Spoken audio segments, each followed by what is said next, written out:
Hello friends, എല്ലാവർക്കും നമസ്കാരം. ഇന്ന് കൊഴുവ മീൻ എങ്ങനെയാണ് പീര വെക്കുന്നതെന്നുള്ളത് ഞാൻ കാണിച്ചു തരാം. അതിനായിട്ട് ഞാൻ ഉപ്പൊക്കെ ഇട്ട് നന്നായിട്ട് ഉരച്ച് തേച്ച് കഴുകിയ മീനാണ്. കാരണം മാർക്കറ്റിൽ നിന്ന് നമ്മുടെ അടുക്കളയിലോട്ട് എത്തുമ്പം തന്നെ 2-3 ദിവസമൊക്കെ പഴക്കമായി കാണും. അതുകൊണ്ട് ഉപ്പിട്ട് നന്നായിട്ട് തേച്ച് ഉരച്ച് കഴുകി വൃത്തിയാക്കി എടുക്കണം.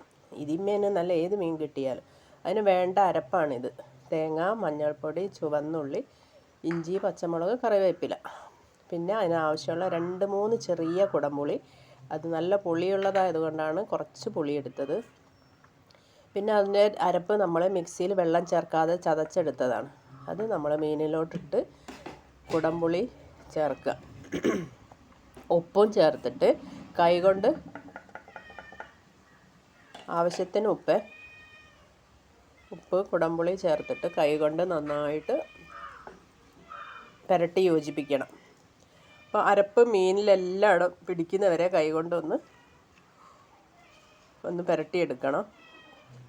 അപ്പോൾ പുരട്ടിയെടുത്ത് ഒരു അരമണിക്കൂറൊക്കെ റെസ്റ്റ് ചെയ്യാൻ വെച്ചിട്ട് വേണം ഈ മീൻ പാചകം ചെയ്യാൻ.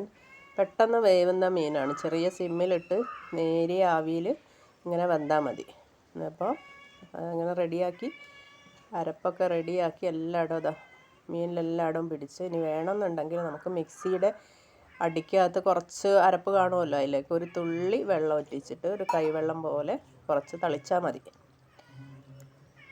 എന്നിട്ട് മൂടി ഒരു അരമണിക്കൂറൊക്കെ മൂടി വെച്ചോളൂ. സമയമില്ലാത്തവരാണെങ്കിൽ ഒരു 1/4 മണിക്കൂറാണെങ്കിലും കുഴപ്പമില്ല.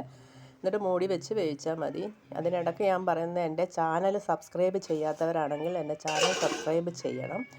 പിന്നെ ഈ വീഡിയോ ഇഷ്ടമായി എന്നുണ്ടെങ്കിൽ ലൈക്ക് ചെയ്യണം, കമൻറ്റ് ചെയ്യണം, ഷെയർ ചെയ്യുക. പിന്നെ ഇത് നമ്മുടെ മീൻ വെന്ത് റെഡിയായി. അതിലോട്ട് പച്ചവെളിച്ചെണ്ണയാണ് ഇതിന് ഏറ്റവും ടേസ്റ്റ്. കാരണം വെള്ളമൊന്നും ഒട്ടും ഇല്ലാതെ നമ്മൾ പറ്റിച്ചെടുത്ത മീനാണ്. അതിലേക്ക് പച്ചവെളിച്ചെണ്ണ ഒഴിച്ചിട്ട് ഒന്ന് ഇളക്കി യോജിപ്പിച്ചിട്ട് നമുക്ക് അടച്ച് വെച്ചാൽ നമ്മുടെ മീൻ പീര റെഡിയായി. നിങ്ങളെല്ലാവരും ഒന്ന് ട്രൈ ചെയ്ത് നോക്കൂ. സൂപ്പർ ടേസ്റ്റാണ്. എന്നിട്ട് ഫീഡ്ബാക്കൊക്കെ അറിയിക്കുക. ഹലോ, ശരി.